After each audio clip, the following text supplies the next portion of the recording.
শুভ সকাল সবাইকে। আমরা ভবঘুরে টিম চন্দ্রনাথের উদ্দেশ্যে বের হয়েছি। আমরা এখন চন্দ্রনাথ পাহাড়ের অভিমুখে আছি।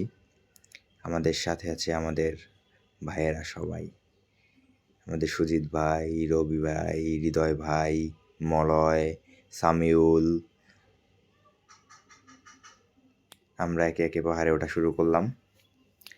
পাহাড়ের মাঝ থেকেই শুরু হয় সেই সুন্দর ভিউ জায়গাগুলো। সারাদিনই সেই মেঘের হাতছানি চলতেছিল, লুকোচুরি চলতেছিল।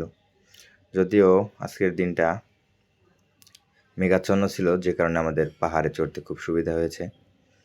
আমরা মোটামুটি কিছু কিছু ক্লিপ নিচ্ছিলাম পাহাড়ে ওঠার মাঝে মাঝেও। আমাদের দলের সবাই ছিল খুবই শক্তিশালী, যে কারণে আমাদের পাহাড়ে উঠতে বেশি সময় লাগেনি। আমরা আর কি প্রত্যেকটা ভিউ পয়েন্টে আমরা সেই ভিউগুলো খুব সুন্দরভাবে এনজয় করছিলাম। আমাদের হাতে পর্যাপ্ত সময় ছিল, যে কারণে আমরা প্রত্যেকটা স্টেপ বাই স্টেপ উঠে সেই সুন্দর মেঘের ভিউ আমরা এনজয় করি। এর মাঝে সূর্য উঠছিল, সূর্য আমাদের সাথে লুকোচুরি খেলছিল। আমরা হচ্ছে এখন চন্দ্রনাথ পাহাড়ের দ্বিতীয় যে মন্দিরটা আছে সেই জায়গায় আছি। আর আজকের দিনে পাহাড়ে খুব বাতাস ছিল, যে কারণে আমরা ততটা ক্লান্তি বোধ করিনি। যদিও শরীরে অনেক তাপ ছিল, অনেক গরম লাগছিল, কিন্তু পাহাড়ে চূড়ে ওঠার পরে পুরো ক্লান্তি একবারে ম্লান হয়ে গেছে। কারণ পাহাড়ে এত সুন্দর বাতাস বইতেছিল, আপনারা দেখতেই পাচ্ছেন, পুরো বাতাসে মনে হচ্ছে উড়েই যাব পাহাড় থেকে, এরকম একটা অবস্থা। তবে পাহাড়ে আপনারা যারা উঠবেন সবাই সাবধানতা অবলম্বন করবেন, কারণ বৃষ্টি হয়ে গেলে পরে পাহাড় খুবই পিচ্ছিল হয়ে যায়। সে কারণে আমরা অ্যাঙ্কলেট ব্যবহার করেছি, এতে পাহাড়ে উঠতে সুন্দর গ্রিপ পাওয়া যায়। এর ফলে পিছল খাওয়ার ভয় খুব কম থাকে। এরপরে আবার শুরু করলাম আমরা দ্বিতীয় যাত্রা। একবারে যে চূড়ার যে মন্দির আছে চন্দ্রনাথ, সেই মন্দিরের উদ্দেশ্যে।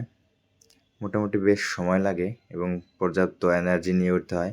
আপনার সঙ্গে পানি এবং খাবার স্যালাইন নিয়ে উঠবেন, কারণ পর্যাপ্ত পরিমাণে ফ্লুইড লস হয় শরীর থেকে। এরপরে মাঝখানে আর একটি সুন্দর একটি ভিউ পয়েন্ট, সেখানে গিয়ে বেশ কিছুটা সময় জিরিয়ে নিলাম, শাহরুখ খানের একটা পোজ দিলাম, বাতাস খেলাম, সাথে আরও হাওয়া বাতাস খেয়েছি। এরপরে আবার শুরু করলাম আমাদের জার্নি।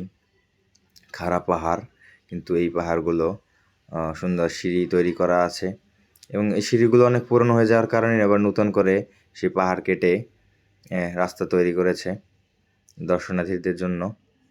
আমরা খুব ভোরে যাওয়ায় শুধু আমাদের টিমটা ছাড়া আর তেমন কোনো লোকজন আমরা তখন পাইনি, এবং খুব সুন্দর একটি সময় আমরা উপভোগ করেছি।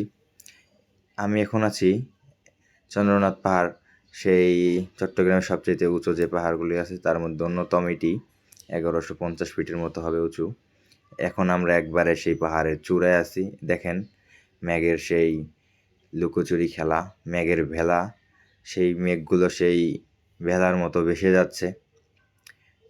কিছুটা সময় হাওয়া বাতাস খেয়ে নিলাম, পাহাড়ের ঠান্ডা হাওয়া, খুবই শান্তি লাগছিল, মনের সব দুঃখ কষ্ট একবারেই মুছে গিয়েছে। এরপর কিছু সময়ের জন্য একটু ভবঘুরে মানুষ চিন্তায় মগ্ন হয়ে গেলাম। আমার সাথে আমার ভাই ব্রাদাররা আছে, আমরা খুব জমিয়ে আড্ডাও দিয়েছি পাহাড়ের উপর বসে বেশ কিছু সময়। সবাইকে ধন্যবাদ। আমরা যাত্রাটি এখানেই শেষ করলাম।